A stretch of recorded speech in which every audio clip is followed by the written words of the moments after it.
Maka saya mulakan sesi bicara kita pada malam ini dengan menjemput yang berbahagia Dr. Zuhdi Marzuki, Pengarah Institut Kajian Polisi Dewan Pemuda PAS Pusat, untuk membentang dan juga memberikan idea pandang kepada tajuk kita, tolak politik jijik dalam negara kita pada hari ini, insya-Allah. Dengan segala hormatnya dipersilakan.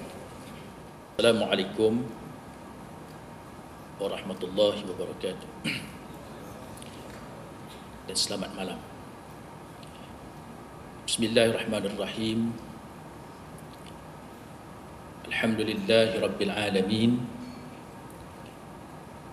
Wa bihi nasta'in.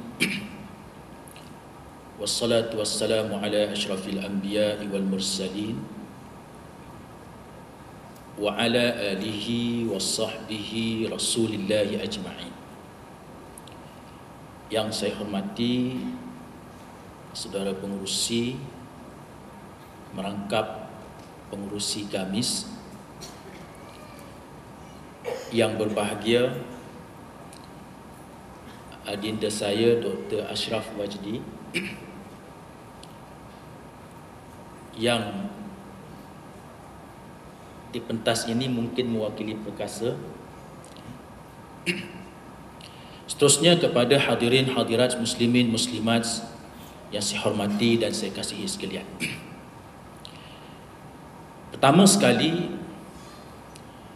adalah menjadi harapan kita forum ini merupakan suatu convention, suatu persepakatan untuk kita menolak politik kotor.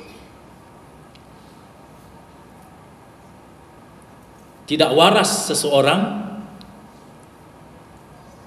yang melihat suasana politik yang berlaku di Malaysia hari ini dengan umpanan-umpanan pelacur sebagaimana yang pernah berlaku di negeri Perak. Suruhanjaya Pencegah Rasuah Malaysia sendiri mengumpan pelacur, merakam aksi-aksi itu, dijadikan bukti untuk mensabitkan mereka yang kemudiannya telah melompat itu dengan perlakuan-perlakuan yang tidak senonoh, yang jijik, yang kemudiannya dijadikan sebagai suatu ugutan. Ini adalah sesuatu yang begitu kotor dilakukan oleh satu suruhanjaya yang sepatutnya bukan hanya mencegah rasuah tetapi juga mencegah mungkar.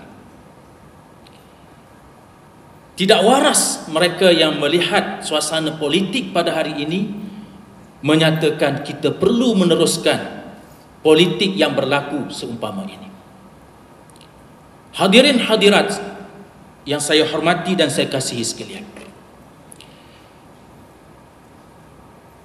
lawan kepada politik jijik ini ialah politik yang bermoral, yang kalau seseorang yang berpegang kepada Islam, kita melihat inilah intipati politik Islam, politik yang bermoral, politik yang berakhlak, bukan politik jijik dan bukan politik mungkar. Sebab itu dalam Al-Quran dibezakan di antara perkataan fahsya wal munkar. Fahsya ini ialah sesuatu yang berkaitan dengan persoalan yang kita bincang pada malam ini. Manakala menolak politik mungkar, itu kita bincang pada forum yang lain. Politik mungkar itu banyak, persoalan ketidakadilan, persoalan penyelewengan dan sebagainya. Yang kita bincang pada malam ini ialah persoalan fahsya, persoalan kotor, persoalan dirty, persoalan politik yang menjijikkan. Sedangkan politik itu sebagaimana yang kita maklum adalah sesuatu yang bersih. Saya ingin memulakan perbincangan kita yang kemudian akan disambung oleh ahli-ahli panel yang lain, supaya ia menjadi satu convention, suatu persepakatan, baik bagi mereka yang mewakili UMNO ataupun mewakili PAS ataupun mewakili mana-mana parti, kita mahu supaya ada suatu anjakan pemikiran bahawa kita perlu kepada satu politik yang bersih. Setidak-tidaknya politik yang berasaskan kepada agenda perjuangan, ideologi politik. Saya ingin bertitik tolak apabila kita membincangkan tentang politik ini, politik yang disebut dalam Islam dalam arti kata idaratul bilad wal ibad, mengurus negara dan mengurus manusia. Ini politik. Mengurus negara dan mengurus manusia, yang selalu disebut oleh ilmuwan-ilmuwan, tokoh-tokoh dalam politik Islam ini sebagai li khilafatin nubuwah fi hirasatid dunya, fi hirasatid din wa siyasatid dunya. Ini disebut oleh Al-Mawardi. Li khilafatin nubuwah, untuk menggalang ganti urusan kenabian, tugas Nabi. Politik ini ialah untuk menggalang ganti tugas yang telah dilaksanakan oleh para Nabi fi hirasatid din, dalam menegakkan dan menjaga agama. Termasuk persoalan agama itu ialah persoalan moral, persoalan akhlak. Wa siyasatid dunyawi, dan mentadbir dunia ini dengan perkara tersebut. Inilah politik moral, politik Islam. Yang kita lihat prinsip-prinsip yang berkaitan dengan politik Islam ini begitu jelas. Umpamanya disebut dalam Al-Quran, A'udzubillahi minasyaitonir rajim. Wa'adallahu allazina amanu minkum wa 'amilus solihat la yastakhlifannahum fil ard kama istakhlafal ladzina min qablihim wa la yumakkinanna lahum dinahum alladzi irtada lahum wa la yubaddilannahum min khawfihim amna. Dan sesungguhnya Allah telah menjanjikan kepada orang-orang yang beriman di kalangan kamu dan mereka yang melakukan amal-amal kebaikan, amal saleh, bahawa Allah akan menjadikan mereka di atas muka bumi ini sebagai pemimpin, supaya dengan kepimpinan mereka itu Allah akan menetapkan Islam, agama yang diredainya memerintah, dan Allah menukarkan selepas itu ketakutan kepada keamanan. Ini yang dimaksud dengan hirasatud din wa siyasatud dunya. Menegakkan agama, memastikan agama itu sebagai suatu prinsip yang penting, dan menggunakan agama itu sebagai asas, yang disebut dalam ayat yang lain, alladzina immakkannahum fil ard aqamus salah wa atawuz zakah wa amaru bil ma'ruf wa nahaw 'anil munkar walillahi 'aqibatul umur. Dan mereka-mereka yang diberikan kekuasaan oleh Allah memerintah di atas bumi ini, mereka akan mendirikan solat, mengeluarkan zakat, menyuruh kepada ma'ruf dan mencegah munkar, dan mengembalikan segala urusan pentadbiran dan kehidupan ini kepada Allah Subhanahu wa ta'ala. Ini prinsip yang kita mahu, prinsip yang berteraskan kepada pegangan keagamaan, prinsip yang berteraskan kepada moral, kepada akhlak, yang dalam persoalan ini kita berkongsi dengan agama-agama yang lain dari segi nilainya, nilai yang universal, nilai yang sejagat. Agama-agama lain dalam konteks nilai sejagat ini, mereka juga melihat betapa perlunya akhlak, sebagaimana yang disebut oleh tokoh-tokoh dalam agama Hindu seperti Kautilya, Kongfuzi, bahkan tokoh-tokoh ahli-ahli falsafah yang silam, yang mereka melihat betapa perlunya politik ini suatu politik yang bermoral, suatu politik yang berakhlak, dan betapa perlunya mereka yang terlibat dengan politik ini ialah mereka yang bermoral dan berakhlak. Kalau kita lihat sebagaimana yang selalu disebut dalam Republik yang ditulis oleh Plato, yang mensasarkan menurut Plato sebuah sistem pemerintahan yang baik ialah sistem pemerintahan yang dipimpin oleh orang-orang yang berilmu, yang menurut Plato ialah ahli-ahli falsafah. Dan demikian juga dengan Islam.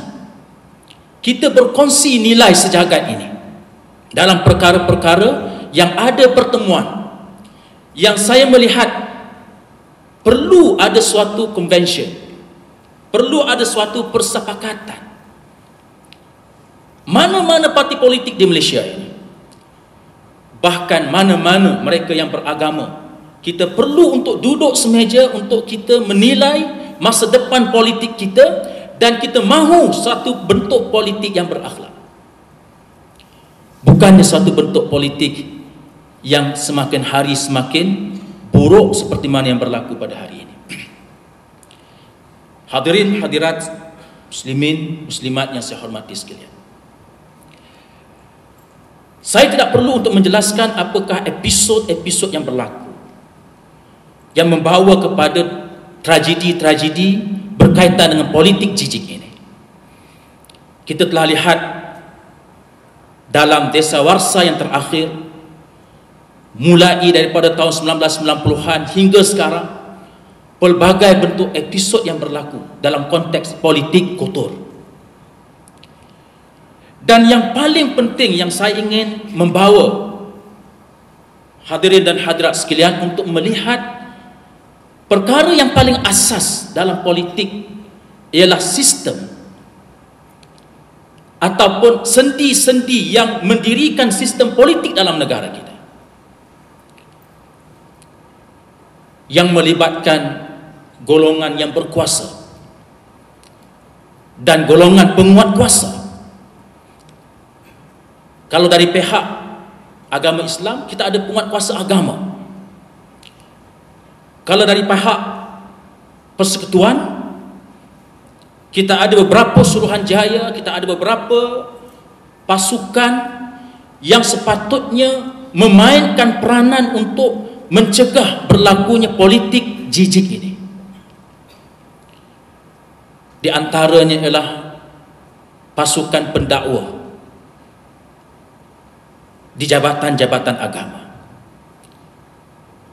yang perlu kepada penguatkuasaan,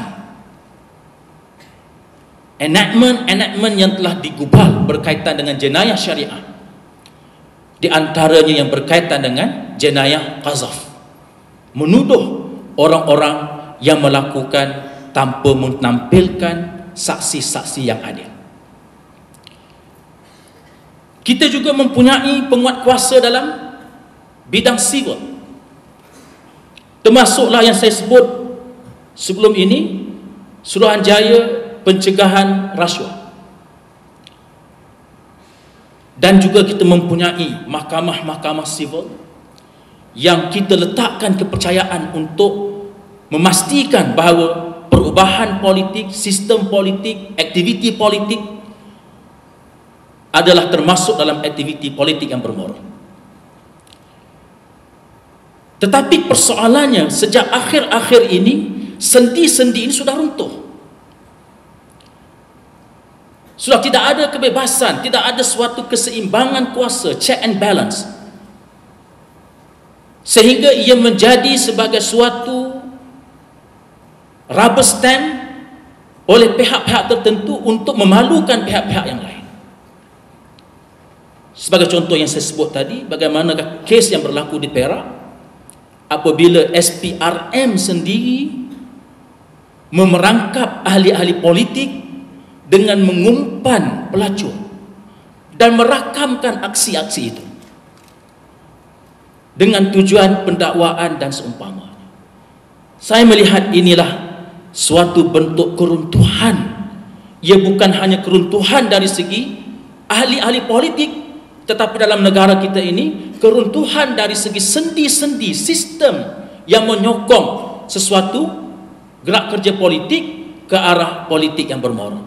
Apabila sistem itu runtuh, maka saya yakin tidak ada satu cara yang lain melainkan kita kena kembali membina sistem ini.